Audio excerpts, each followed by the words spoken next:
Hello everyone.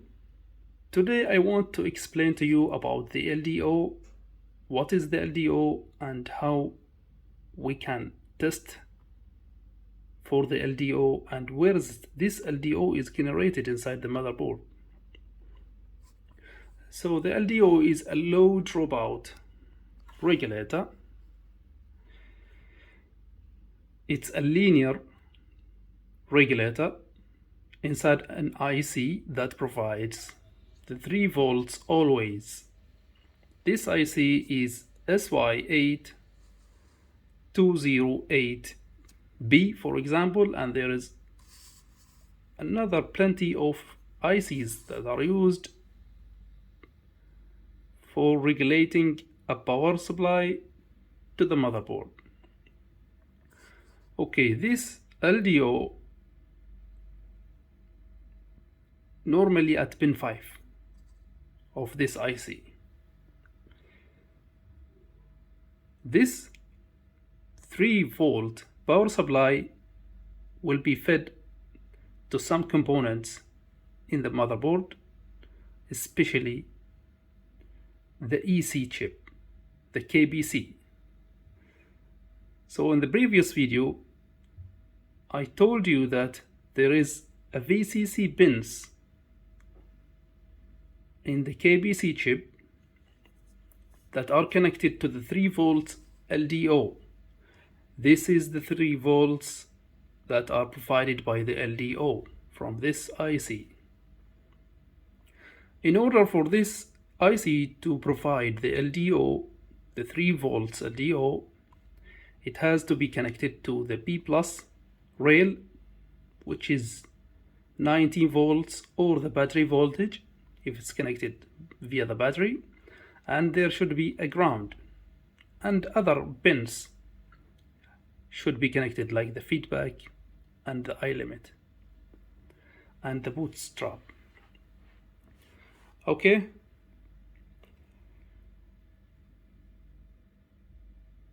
if you check the KBC for a 3 volts LDO at the VCC pins and you didn't see that 3 volts available at the KBC, you have to look for it at this IC at pin 5. Check with the multimeter here. If you didn't see this, then check, do you have 19 volts or the battery voltage 12 volts or 11 volts at this pin? Okay, if you do have this and you have ground, then this chip is, or this IC is faulty. You have to replace it. If you replace this IC, then you should have a 3 volts LP, which is LDO voltage. Okay,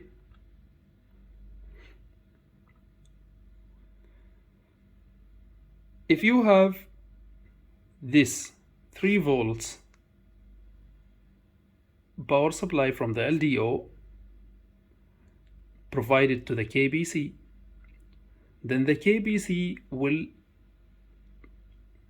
provide an enable signal for this IC through enable pin 1. This is coming from the KBC 3 volts to provide a 3 volts always. So if you didn't have this 3 volts always, check for the enable signal, and if you didn't see this enable signal, then check the KBC.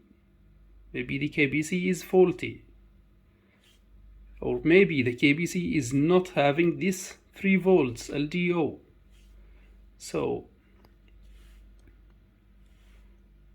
in order to have this 3 volts always, you should have the LDO come with a multimeter and check. Okay, we have here a 3 volts LDO. Then why we don't have this 3 volts always? Maybe the enable signal is missing, or maybe the IC is faulty, not providing the 3 volts always, or maybe there is a short in the 3 volts always rail. So check those things.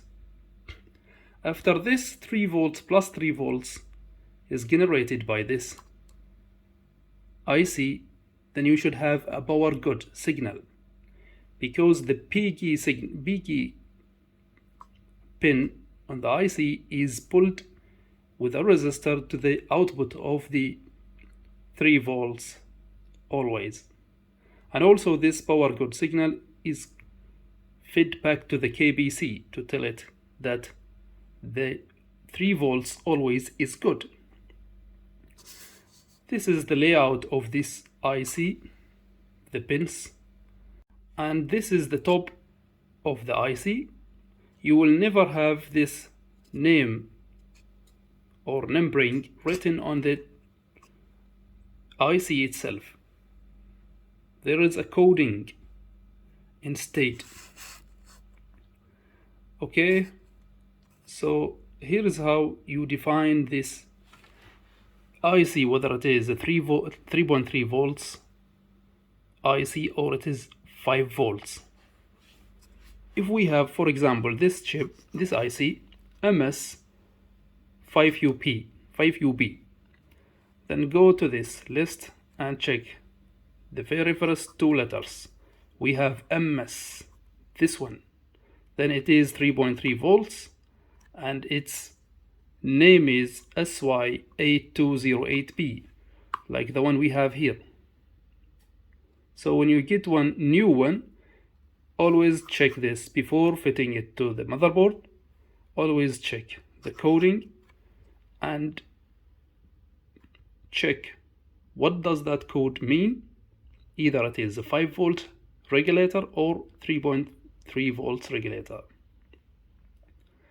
Okay, so I hope this can help someone diagnosing the motherboard and to find why we don't have 3 volts LDO or why we don't have a 3 volts always. I hope you enjoy my video, and if you do like my video, please don't forget to subscribe, like and share my video. Thank you so much, and see you in another video.